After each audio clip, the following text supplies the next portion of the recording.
জুলাই গণঅভ্যুত্থানের শহীদের তালিকা নিয়েও কিন্তু ভিন্ন মত আছে।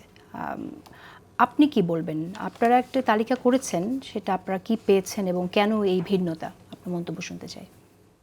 গভীর শ্রদ্ধার সাথে স্মরণ করছি ৫ই মে ২০১৩ শাপলা চত্বরে দেশ রক্ষার জন্য, দেশের তাহজিব তামাদ্দুন রক্ষার জন্য যারা শাপলা চত্বরে এসেছিলেন এবং সেখানে আওয়ামী বর্বরতায় যারা শহীদ হয়েছিলেন তাদের শাহাদাতকে আল্লাহ কবুল করুন। যারা আহত হয়েছিলেন তাদের এখনও অনেকে মানবতার জীবনযাপন করছেন, তাদেরও একটা ভালো পরিবেশ তৈরি হোক।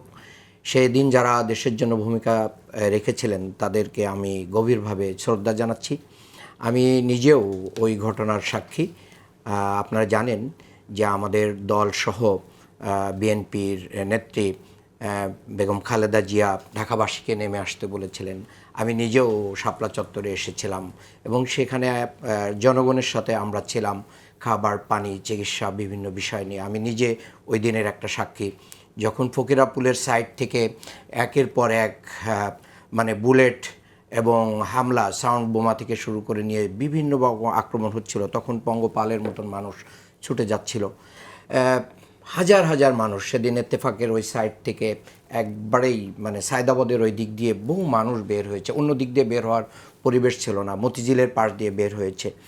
তো এই হত্যাকাণ্ডে যে সংখ্যা, আপনি একজন ফারিয়া সরণি ভাষার বিবরণ থেকে বুঝতে পেরেছেন যে কেউই মুখ খুলতে পারে নাই। একজন মানে যারা সাক্ষী ছিলেন, ওখানে ডিউটি করেছেন এরকম যারা, তারা শত শত লাশকে গাড়িতে করে নিয়ে যেতে দেখেছেন। কোনোটা পিলখানার দিকে, কোনোটা ড্যামরার ময়লার ডিপোর দিকে নিয়ে যেতে দেখেছেন। অর্থাৎ সেই দিন যে কত মানুষ মারা গেছে এটা ক্লিয়ারলি কেউ বলতে পারবে না। তবে যে পরিমাণ গোলাগুলি হয়েছে, যে পরিমাণ রক্ত দেখা গিয়েছে পরবর্তীতে, এবং আপনারা জানেন যে রক্তগুলোকেও ক্লিন করা হয়েছে, পরবর্তীতে অনেক কিছুকে ক্লিন করা হয়েছে। এই সংখ্যা হেফাজত যেটা বলেছে সেটা সত্যিকার অর্থেই বলেছে যে 93 তাদের প্রাথমিক, এবং এই সংখ্যা আজকে যারা মানে এটা মামলা করতে সাহস পাচ্ছেন, আগামী দিনে আরও অনেকেই আমরা মনে করি মুখ খুলবেন এবং এই সংখ্যাটা আসবে। আপনাদের কাছে কোনো তথ্য আছে? আমাদের কাছেও যে সমস্ত তথ্য আছে, দেখেন যে বিশেষ করে এই তথ্যগুলোকে মুছে দেওয়ার জন্য তারা কিন্তু ইনিশিয়েটিভ নেই।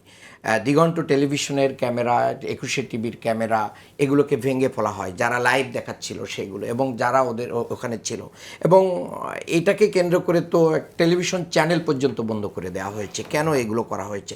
তার মানে সরকার চেয়েছে যাদের কাছে যা ডকুমেন্টস আছে সেগুলো যেন কি হয়ে যায়, নিঃশেষ হয়ে যায়, এবং অন্য অন্য ব্যক্তিদের কাছেও যা ছিল সেগুলোকেও নিঃশেষ করা হয়। আর হেফাজত যেহেতু পলিটিক্যাল পার্টি না, তাদের কাছে যে ডকুমেন্টসগুলো ছিল তারা সেগুলোকে সেভাবে ক্যারি করতে পারে নাই, যার কারণে আমাদের কাছে যেগুলো আছে অন্যদের কাছে আছে। আমি মনে করি এখন সকল রাজনৈতিক তথ্য অনুযায়ী কতজন নিহত হয়েছে? আমরা একজাক্ট কোনো তথ্য এই মুহূর্তে হেফাজতের দিনের নিহতের সংখ্যা আমরা এই মুহূর্তে দিতে চাই না। তবে হেফাজত যে তালিকা প্রকাশ করেছে, প্রাথমিক তালিকা, এই তালিকার সাথে আমরা একমত।